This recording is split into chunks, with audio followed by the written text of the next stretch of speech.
किसी नगर में एक व्यक्ति रहता था। वह बहुत आलसी था और उसे यह बात पता थी। एक दिन वह बुद्ध जी के पास आया और दुखी मन से बोला, बुद्ध जी, मैं बहुत आलसी हूँ और अपने आलस्यपन के कारण मुझसे कोई भी कार्य सही समय पर नहीं होता है और नहीं ठीक से कर पाता हूँ। मेरे घर में सभी मुझसे परेशान है। कृपया बताएं मैं क्या करूँ। बुद्ध जी मुस्कुराए और बोले, तुम्हें कैसे पता कि तुम आलसी हो और किस प्रकार का आलस्य है तुम्हें। व्यक्ति ने कहा, मुझे ये तो ठीक से नहीं पता कि आलस्य वाकई में क्या होता है, लेकिन ये जो भी है बहुत बुरा है। बुद्ध जी ने कहा, आलस्य एक मानसिक अवस्था होती है जो एक विचार है, भाव है जिसे इंसान अपने अंदर लाता है। मनुष्य को दो प्रकार से आलस्य आता है, शारीरिक और मानसिक। शारीरिक आलस्य का कारण भोजन है। जब हम ऐसा भोजन करते हैं जिसमें खुद कोई जीवन नहीं है तो शरीर के लिए बोझ बन जाता है और फिर यह आलस्य पैदा करता है, क्योंकि हमारा शरीर भोजन से मिलने वाली ऊर्जा पर चलता है। जैसा भोजन हम इसे देते हैं वैसी ऊर्जा ये हम देता है। इसलिए आलस्य से बचना चाहते हो तो आराम और आसानी से पचने वाला भोजन करो जो प्राकृतिक रूप से हम मिलता है। शारीरिक स्तर पर ही दूसरा कारण है सही से ना बैठना, सही से ना सोना और सही से ना चलना। बुद्ध जी ने आश्रम के भिक्षुओं की तरफ इशारा किया और कहा, देखो इन भिक्षुओं को ध्यान से देखो, इनके चलने, बैठने और लेटने में संतुलन है। जब ये चलते हैं तो इनके पैरों के बीच तालमेल होता है, बैठते हैं तो गर्दन ऊपर और रीढ़ की हड्डी बिल्कुल सीधी होती है, जब लेटते हैं तो शरीर बिल्कुल स्थिर और तनाव रहित होता है, जिससे वे आरामदायक और गहरी नींद लेते हैं।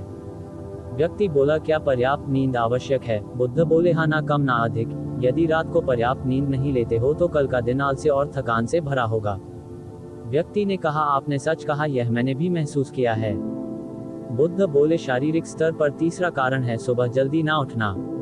जल्दी तभी उठ पाओगे जब रात को सही समय पर सोगे। इन आश्रम के भिक्षुओं को देखो, इनके रात का सोने का समय निश्चित है, तभी यह सब जल्दी उठते हैं। हर एक भिक्षु का अनुशासन होता है और वही इनके जीवन में संतुलन लाता है। इंसान अनुशासन को एक बंधन समझता है, लेकिन ये सच नहीं है। अनुशासन हमें बांधता नहीं बल्कि आजाद करता है। बुद्ध जी ने व्यक्ति से कहा, यदि आलस्य से बचना चाहते हो तो एक निश्चित दिनचर्या बना लो। व्यक्ति बोला, लेकिन शुरुआत कहाँ से करें? चलने से, बैठने से, लेटने से या सुबह जल्दी उठने से? बुद्ध जी बोले, इसी समय से। जो भी कर रहे हो उस ध्यान से करो, मन के स्तर से आलस्य को समझो। मानसिक स्तर का पहला कारण, जब हम किसी कार्य को करने के लिए खुद को काबिल नहीं समझते तो हम आलस्य आता है, क्योंकि हम वह कार्य पहले भी नहीं कर पाए थे। हम मन को यह नहीं समझाते कि पहले और अभी के कार्य में बहुत फर्क है, साथ ही मानसिक तौर पर हम वह नहीं है जो पहले थे। तब से लेकर अब तक हमने बहुत कुछ सीखा है। मानसिक आलस्य से बचना है तो खुद पर विश्वास करना सीखो। मानसिक स्तर पर दूसरा कारण है आलसी और छोटी सोच वाले व्यक्तियों के साथ रहना। कई बार देखा गया है कि हम आलसी नहीं होते, लेकिन ऐसी लोगों के साथ रहने से हम भी वैसी ही हो जाते हैं। वह व्यक्ति बोला, आप सही कह रहे हैं, ये भी मैंने महसूस किया है। बुद्ध बोले, मानसिक स्तर का तीसरा कारण है काम को टालना।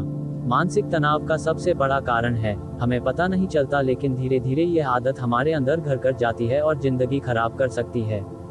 इसलिए को कार्य आज कर सकते हैं उस आज ही करो, कल नहीं।